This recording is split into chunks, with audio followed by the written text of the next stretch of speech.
ବସରେ କିଏ ତୁମେ ଦଣ୍ଡାୟମାନ? ମୁଁ ହେଉଛି ଜୟା। ମୁଁ ହେଉଛି ବିଜୟ। ଆମେ ପ୍ରଭୁଙ୍କୁ ଦର୍ଶନ କରିବାକୁ ଯାଉଛୁ, ମାଙ୍କୁ ଆଉ ପ୍ରଭୁଙ୍କୁ ଦର୍ଶନ କରିବାକୁ ଯିବୁ। ଦର୍ଶନ? ତୁମେ ମୁନି ମାନେ ଜାଣିନହ ଯେ ବିଷ୍ଣୁ ଶୟନେ ଦର୍ଶନ ମହାପାପ ବୋଲି? କୁଆଡ଼େ ଚାଲି ଆସିଲ?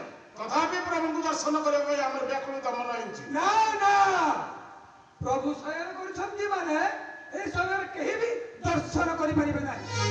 ଫେରିଯାଅ। ଆମେ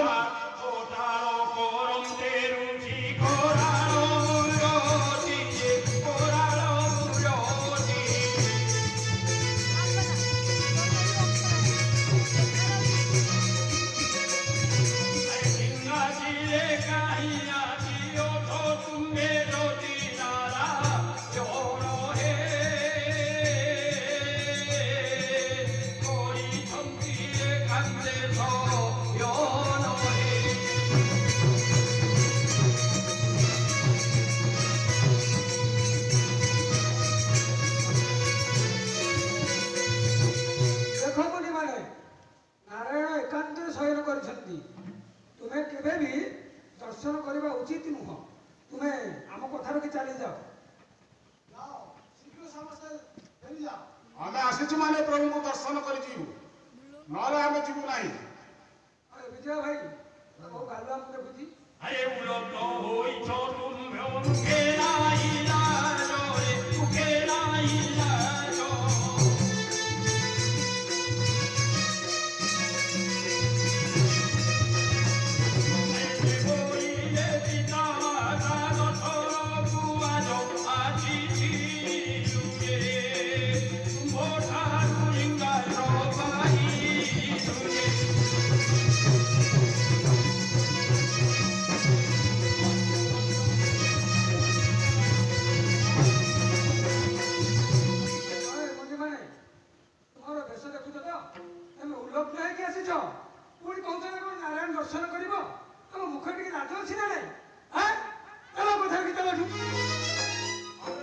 ଦର୍ଶନ ନ କଲେ ଆମର ସିଦ୍ଧି ହବ ନାହିଁ।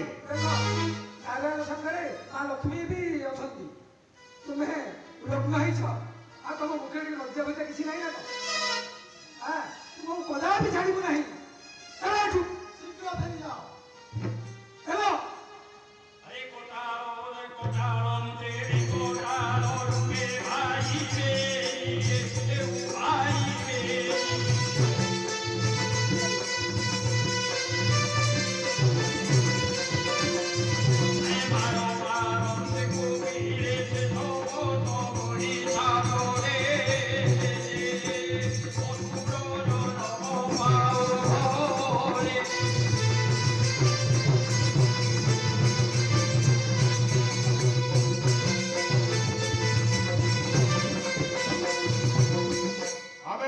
दर्शन करने आसीथिलु आ तुमर ए दुराचार तुमर ए अत्याचार को सहन कर परी हम आज फेरी जीवु फेरी जीवा आगु तुमको अभिशाप दे जीवु अभिशाप दबो ता पूर्वरु हम कथा बुझी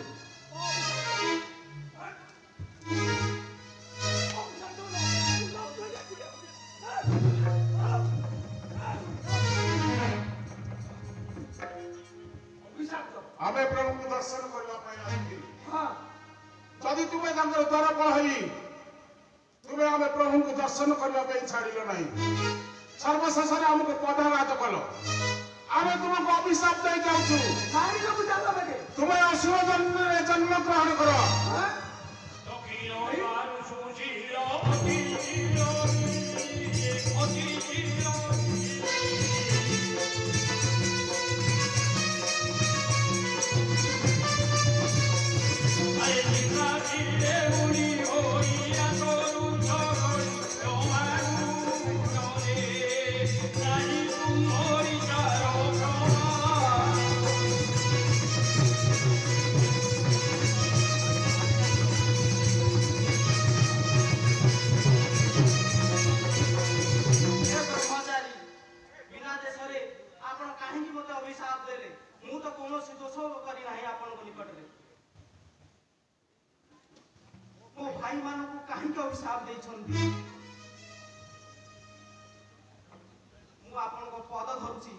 ଆପଣ এই অভিশাপ ফেরাই নিয়ন্তু।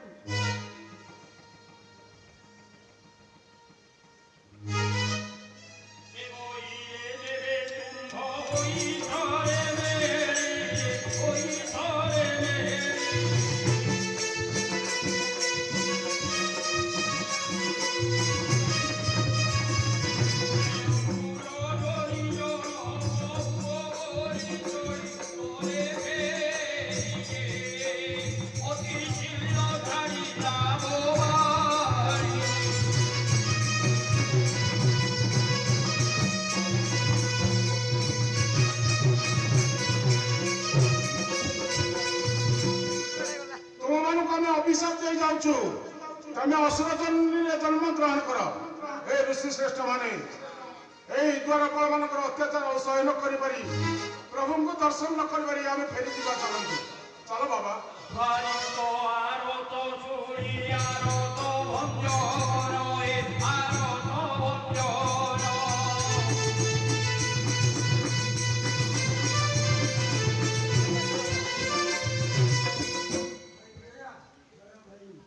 ମୁନିମାନଙ୍କର ଅଭିଶାପ ନିଶ୍ଚିତ ଭାବରେ କାର୍ଯ୍ୟକାରୀ ହବ।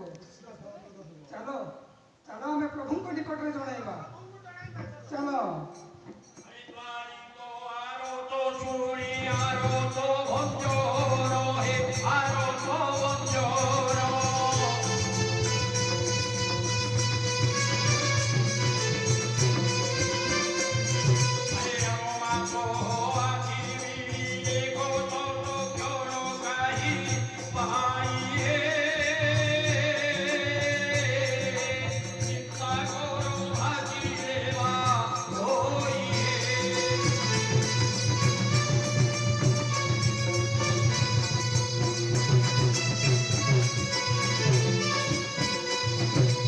ରକ୍ଷା କର ପ୍ରଭୁ, ରକ୍ଷା କର।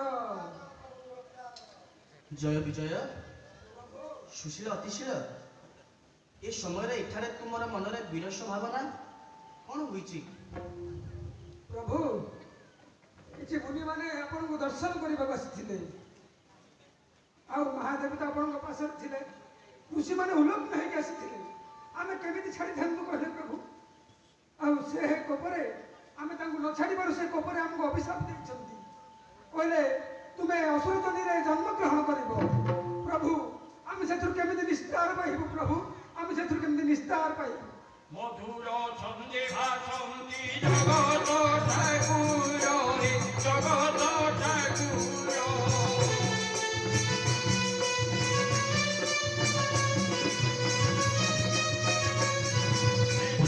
লক্ষ্মী যোগে তুমে হইব দূর এই রামানে যোগে হইব সফল কামানে।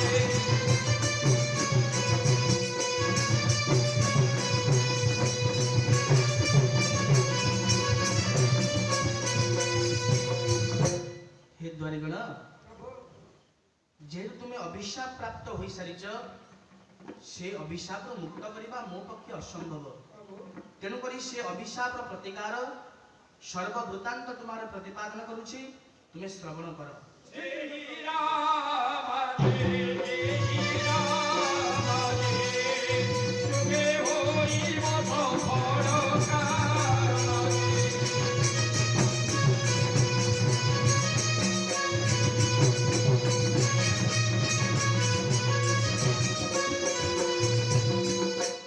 ଯେଉଁ ମାଙ୍କ ପାଇଁ ତୁମେ ଦ୍ୱାର ଜଗିଥିଲ, ସେ ମାଙ୍କ ପରିବର୍ତ୍ତେ ତୁମେ ନିଶ୍ଚିତ ଅସୁର ଜନ୍ମରେ ଜନ୍ମଗ୍ରହଣ କରିବ ଏବଂ ତୁମକୁ ମୁକ୍ତ କରିବା ପାଇଁ ମୁଁ ବିଭିନ୍ନ ଯୁଗରେ ବିଭିନ୍ନ ଅବତାର ରୂପେ ଜନ୍ମଗ୍ରହଣ କରିବି। সত্যযুগে বোলাইব দেবুর দারুণ রে দেবুর দারুণ।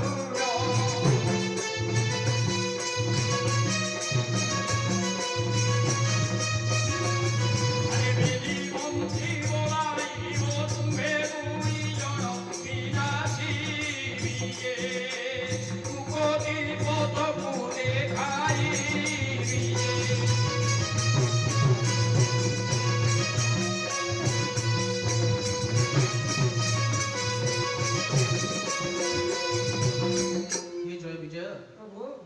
ଧରା ପୃଷ୍ଠରେ ଯେତେବେଳେ ସତ୍ୟ ଯୁଗ ଆସି ଉପଗତ ହେବ ତୁମେ ମୂର ଦାରୁଣ ରୂପରେ ଜନ୍ମ ଗ୍ରହଣ କରିବ ଏବଂ ସୁଶୀଳ ଏବଂ ଅତିଶୀଳ ସେ ତୁମର ମନ୍ତ୍ରିତ୍ୱ ଗ୍ରହଣ କରି ତୁମକୁ ସେଇ ଯୁଗରେ ମୁଁ ଅସୁର ଯୋନିରୁ ମୁକ୍ତ ଦେବି। ତାପରେ ରାବଣ କୁମ୍ଭକର୍ଣ୍ଣଟି ହେବ ତ୍ରେତୟାରେ, ହେବ ତ୍ରେତୟାରେ।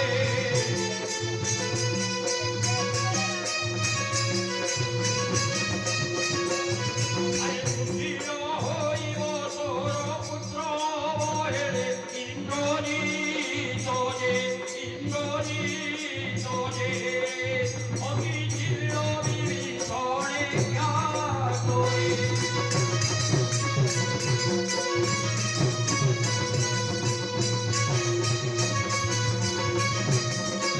ଯେତେବେଳେ ସତ୍ୟ ଯୁଗର ଅବସାନ ଘଟିବ ସେତେବେଳେ ଏ ଧରା ପୃଷ୍ଠରେ ଅବତୀର୍ଣ୍ଣ ହେବ ତ୍ରେତୟା ଯୁଗ। ତ୍ରେତୟା ଯୁଗରେ ଜୟ ତୁମେ ହେବ ରାବଣ ଏବଂ ବିଜୟ ତୁମେ ହେବ କୁମ୍ଭକର୍ଣ୍ଣ ଏବଂ ସୁଶୀଳ ଏବଂ ଅତିଶୀଳ, ସୁଶୀଳ ହେବେ ଇନ୍ଦ୍ରଜିତ ଏବଂ ଅତିଶୀଳ ହେବେ ବିଭୀଷଣ ରୂପେ ଜନ୍ମ ଗ୍ରହଣ କରିବେ। ତାପରେ ପ୍ରଭୁ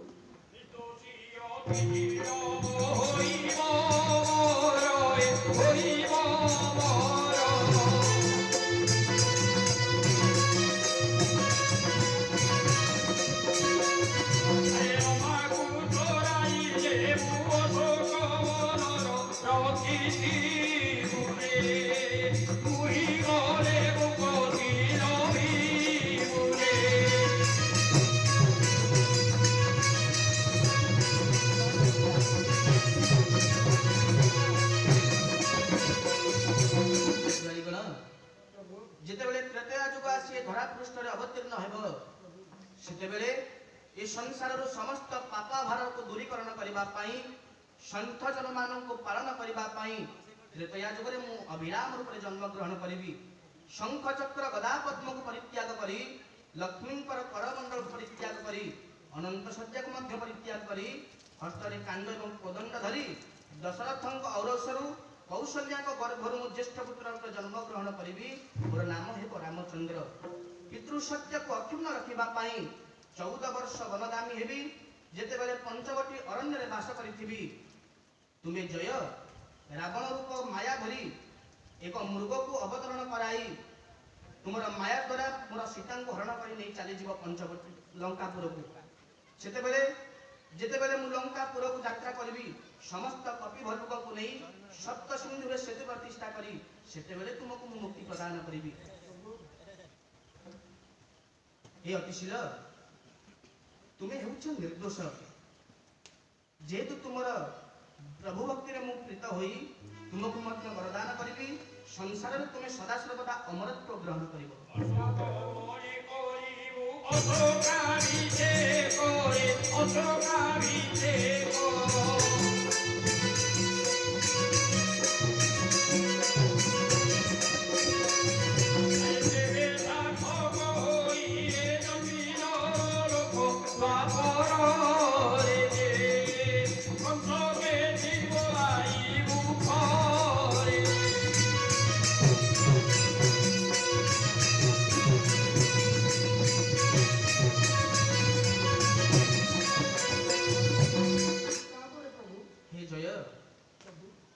ଯେତେବେଳେ ପଞ୍ଚବଟୀ ଅରଣ୍ୟରୁ ମୁଁ ସୀତାଙ୍କୁ ନେଇ ତୁମେ ଲଙ୍କାଗଡ଼ର ଅଶୋକ ବିପିନରେ ରଖିଥିବ ଏକ ନିଶାର୍ଦ୍ଧ ରାତିରେ ମୁଁ ସୀତାଙ୍କୁ ଦର୍ଶନ କରିବା ପାଇଁ ଅଶୋକ ବିପିନକୁ ଯିବି। ସେତେବେଳେ ଆମ ଦ୍ୱୟକୁ ତୁମେ ଅଶୋକ ବାଟିକାରେ ରଖି ଅଭିଷେକ କରିବ, ଯାହାକି ଏ ସଂସାର ଜାଣିବ ତା ନାମ ହେଉଛି ଅଶୋକ ଅଭିଷେକ। ଯେତେବେଳେ ତ୍ରେତୟା ଯୁଗର ଅବସାନ ଘଟିବ ଏ ସଂସାର ମଧ୍ୟରେ ଉପଗତ ହେବ ଦ୍ୱାପର ଯୁଗ। ସେତେବେଳେ ତୁମେ କେଶୀ ଏବଂ କଂସ ରୂପରେ ଅବତୀର୍ଣ୍ଣ ହେବ। ସେତେବେଳେ ଦେବକୀ ଏବଂ ବସୁଦେବଙ୍କ ଗର୍ଭରେ ଜନ୍ମ ହେବେ ଏହା ସତ୍ୟ, କିନ୍ତୁ ଗୋପପୁରରେ ମୁଁ ନନ୍ଦ ଏବଂ ଯଶୋଦାଙ୍କର ପାଳିତ ପୁତ୍ର ହେବି। ଏ ସଂସାର ମତେ ଜାଣିବ ନନ୍ଦସୁତ ଏବଂ କୃଷ୍ଣ। ସେତେବେଳେ ସମସ୍ତ ଦୈତ୍ୟଙ୍କୁ ବିନାଶ କରି ସନ୍ଥ ଜନମାନଙ୍କୁ ପାଳନ କରି କୁମ୍ଭକୁ ମଧ୍ୟ ମୁକ୍ତି ଦେବି।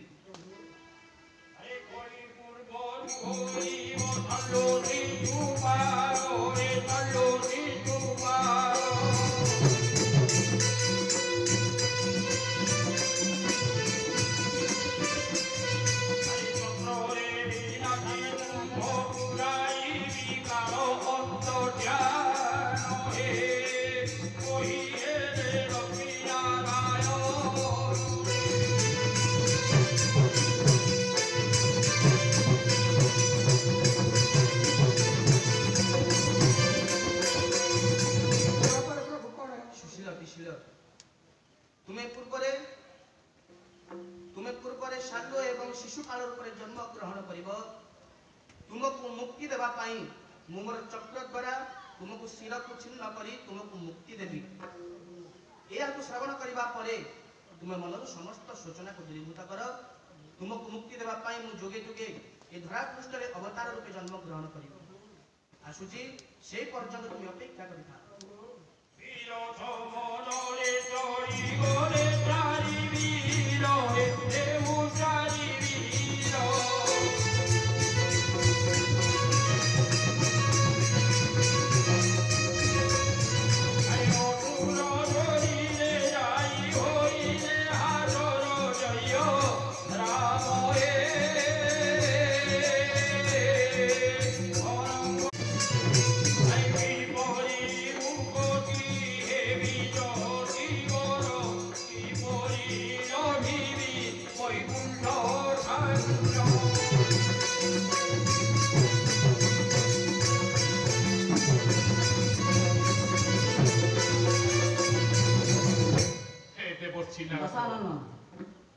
କୁହନ୍ତୁ ଦେବର୍ଷି ନାରଦ, କିପରି ଭାବରେ ମୁଁ ଅସୁର ଜନରୁ ମୁକ୍ତି ପାଇବି, ଆଉ କେଉଁ ଭାବ ନେଇ ଏ ଅଶୋକ କାନନରେ ବୈକୁଣ୍ଠାଧିପତି ଗୋଲକ ବିହାରୀ ବିଷ୍ଣୁ ପ୍ରଭୁ ରାମକୁ ଏ ଅଶୋକ ବିପିନକୁ ଆଣିବି। କେମିତି କେମିତି ମାତା ସୀତାଙ୍କ ସହିତ ମିଳନ କରି ଏ ଅଧମ ରାବଣ ଏ ଅଶୋକ କାନନରେ ଅଶୋକ ମଣ୍ଡପରେ ରଖି ଅଶୋକାଭିଷେକ କରିବ।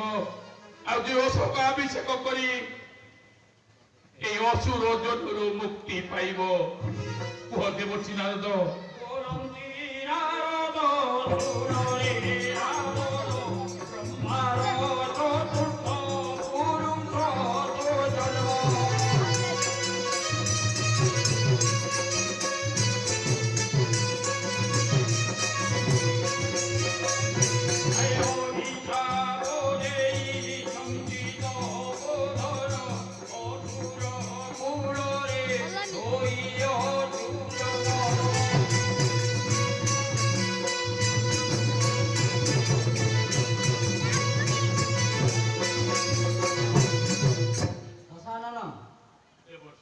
ତୁମେ ହେଉଛ ବ୍ରହ୍ମାଙ୍କର ଚତୁର୍ଥ ପୁରୁଷ।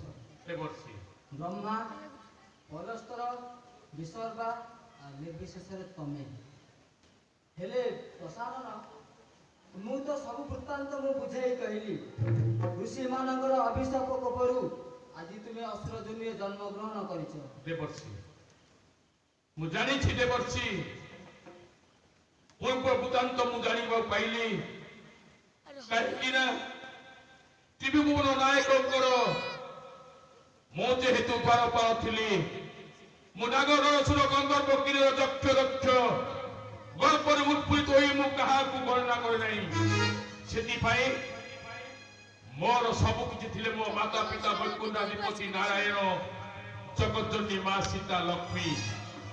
ଏହା ବ୍ୟତିରେକ ମୁଁ କାହାକୁ ଗଣନା କରୁନଥିଲି ଦେବର୍ଷି। ଅଶୋକ ପ୍ରାଣରେ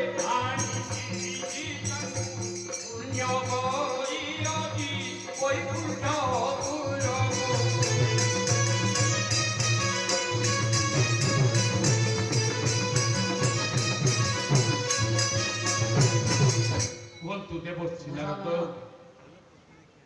କେମିତି କେମିତି ସେଇ ଶବ୍ଦ ଋଷିଙ୍କ ଅଭିଶାପରୁ ମୁକ୍ତ ହେବି? ତମେ ଜାଣିଛ ତ ଦେବର୍ଷି, ମୁଁ ରାକ୍ଷସ ଜନ୍ମରେ ଜନ୍ମଗ୍ରହଣ କରିସାରିଲା ପରେ ରାକ୍ଷସର ସ୍ୱଭାବ ନେଇ ମୁଁ ମାୟା ରଚନା କରି ମୋ ମା ସୀତାଙ୍କୁ ମୋ ପିତାଙ୍କ ଠାରୁ ଅଲଗା କରି ମୋ ଅଶୋକ ବିପିନରେ ରଖିଛି। ପୁଣି ତୁମେ କହୁଛ ମୁଁ ଯାଇ ମା ସୀତାଙ୍କୁ କେଉଁ ରୂପରେ କିପରି ଭାବରେ ମୋର ପ୍ରଭୁ ରାମ ଆଉ ମୋ ମା ସୀତାଙ୍କୁ କିପରି ଭାବରେ ମୁଁ ବର ମାଗିବି? କହିବି ଯେ हे मां जगज्जननी मां सीता, हे त्रिभुवन नायक प्रभु गोलक बिहारी विष्णु स्वरूपी राम, तुम्हें मते असुर जगन मुक्ति कर। ଏହା ଯଦି କହିଲା ପରେ ସେ ଯଦି ମୋର ପୂର୍ବ ବୃତ୍ତାନ୍ତ କହିବେ ମା ସୀତା ତୁମେ ରାକ୍ଷସ ହୋଇ ଗୋଟେ ଋଷି ବେଶକୁ ଧାରଣ କରି ମତେ ଅପହରଣ କରି ନେଇଛ ଗିରିମନ୍ତେ ପୁଣି ତୁମେ ଆଉ କିଛି ମାୟା ରଚନା କରୁନ ତ ଦଶାନନ ତୁମେ ଚାହୁଁଛ ନା ଏ ଅସୁର ଜମିରୁ ମୁକ୍ତି ପାଇବା ପାଇଁ ନିଶ୍ଚିତ ଦେବର୍ଷି ତାହେଲେ ମୁଁ କହୁଛି ଶୁଣ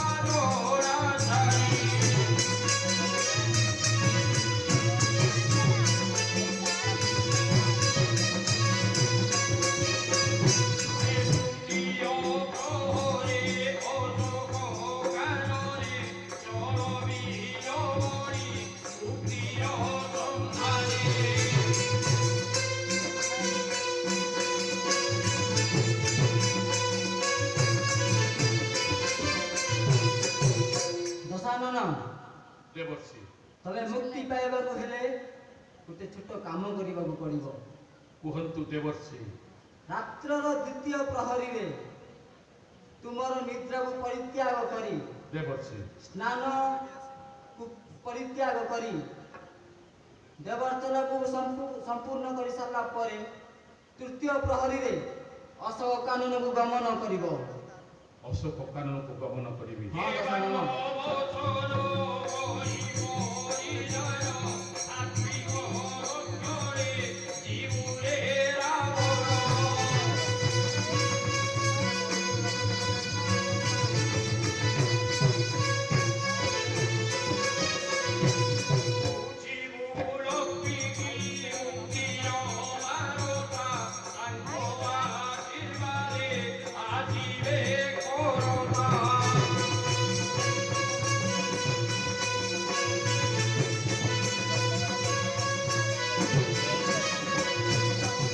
ହଁ ଦଶାନନ ଯେତେବେଳେ ଅଶୋକ କାନନକୁ ଗମନ କରିବ ଏ ଅସୁର ପ୍ରଭୃତି ବେଶ ନେଇ ଅଶୋକ କାନନକୁ ଯିବ ନାହିଁ ଦେବର୍ଷି ସତ୍ୟ ମନରେ ଦେବଙ୍କ ବେଶକୁ ଧାରଣ କରି ମାଙ୍କ ନିକଟକୁ ଯାଇ ଷଷ୍ଠାଙ୍ଗ ପ୍ରଣିପାତ ହୋଇ ମାଙ୍କୁ ପଦେ କହିବ କଣ କହିବ ଜାଣିଛ ଦଶାନନ କୁହନ୍ତୁ ଦେବର୍ଷି ମା ମତେ ମୁକ୍ତି ଦେ ଯେତେବେଳେ ଏଇ କଥାକୁ ମା ଶୁଣିବେ ଶୁଣି ସାରିଲା ପରେ ବୈକୁଣ୍ଠାଧିପତି ନାରାୟଣ ଅଶୋକ କାନନକୁ ଆସିବେ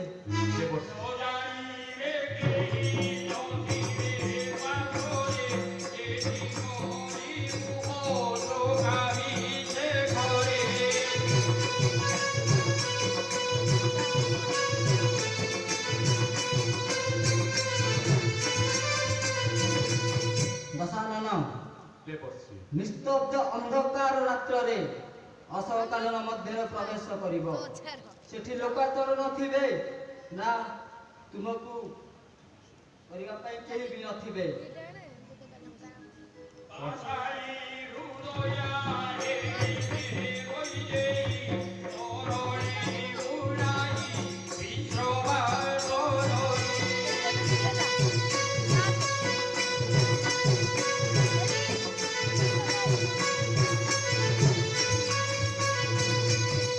ଯେତେବେଳେ ତାଙ୍କ ପାଖକୁ ଯାଇକି ଷଷ୍ଠାଙ୍ଗ ପ୍ରଣିପାତ କରି ମୁକ୍ତିର ଭିକ୍ଷା ମାଗିବ ସେତେବେଳେ ମା ପାଷାଣ ରୂପୀ ହେଇଯିବେ ହେଲେ ତୁମର କର୍ତ୍ତବ୍ୟରେ ହେଳା କରିବ ନାହିଁ ରାବଣ କାହିଁକି ଜାଣିଛ ନା କାହିଁକି ନା ପଞ୍ଚବଟୀ ବନରୁ ମାକୁ ତୁମେ ଅପହରଣ କରି ଆଣିଛ ଯଦି ମୁକ୍ତି ପାଇବା ପାଇଁ ପଞ୍ଚବଟୀ ବନରେ ମାଙ୍କୁ ମୁକ୍ତି ପାଇବା ପାଇଁ ଷଷ୍ଠାଙ୍ଗ ପ୍ରଣିପାତ କରିଥାନ୍ତ ତାହେଲେ ମା ନିଶ୍ଚିତ ଭାବରେ ମୁକ୍ତି କରିଥାନ୍ତା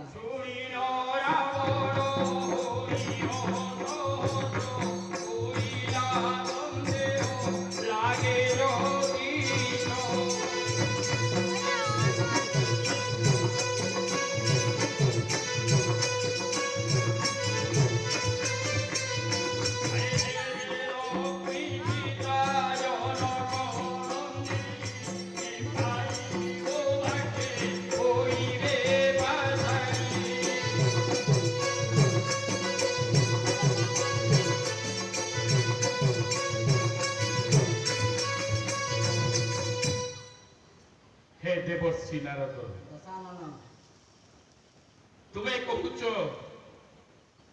ରାତ୍ରର ଅର୍ଦ୍ଧରାତ୍ରରେ ଯାଇ ମୁଁ ମୋ ମାକୁ ପୂଜା କରିବି। ମୁଁ ଜାଣିଛି ମା ଜଗତଜନନୀ ମା ସୀତା ଲକ୍ଷ୍ମୀ ସ୍ୱରୂପା ମା ସୀତାଙ୍କୁ ପୂଜା କଲା ପରେ ସେ ମୋ ପାଇଁ ପାଷାଣ ହେବେ ନା ଦେବର୍ଷି ନାରଦ ନା ମୁଁ ଜାଣିଛି ମୁଁ ତାକୁ ରାତ୍ର ଅଧରେ ତୁମର ନିର୍ଦ୍ଦେଶ କଥା ଅନୁସାରେ ମୁଁ ତାକୁ ପୂଜା କରିବି ଆଉ ଅସୁର ଜନରୁ ମୁକ୍ତି ପାଇବା ପାଇଁ ମୁଁ ତାକୁ କାକୁତି ବିନତି କରି ନିବେଦନ କରିବି। ଯାଅ ଦେବର୍ଷି ନାରଦ ରାତ୍ରର ଅର୍ଦ୍ଧରାତ୍ରରେ ମୁଁ ମୋ ବେଶକୁ ପରିତ୍ୟାଗ କରି ନୈଷ୍ଠିକ ବ୍ରାହ୍ମଣର ପରିବେଶ ନେଇ ରାତ୍ର ଅର୍ଦ୍ଧରେ ମୁଁ ମୋ ମା ପାଖକୁ ଯିବି। ଦେଖିବି ମୋ ମା ମୋ ପାଇଁ ପାଷାଣ ହେଉଛନ୍ତି ନା ତାଙ୍କ ପୁତ୍ର ଲୋଭରେ ସେ ମୋତେ ଆଶୀର୍ବାଦ କରୁଛନ୍ତି। ଜ୍ୟୋତି ଜ୍ୟୋତି ଭାତି ରଗରେ ନାର ଅନନ୍ତ ହରରେ ନ୍ୟାୟୀ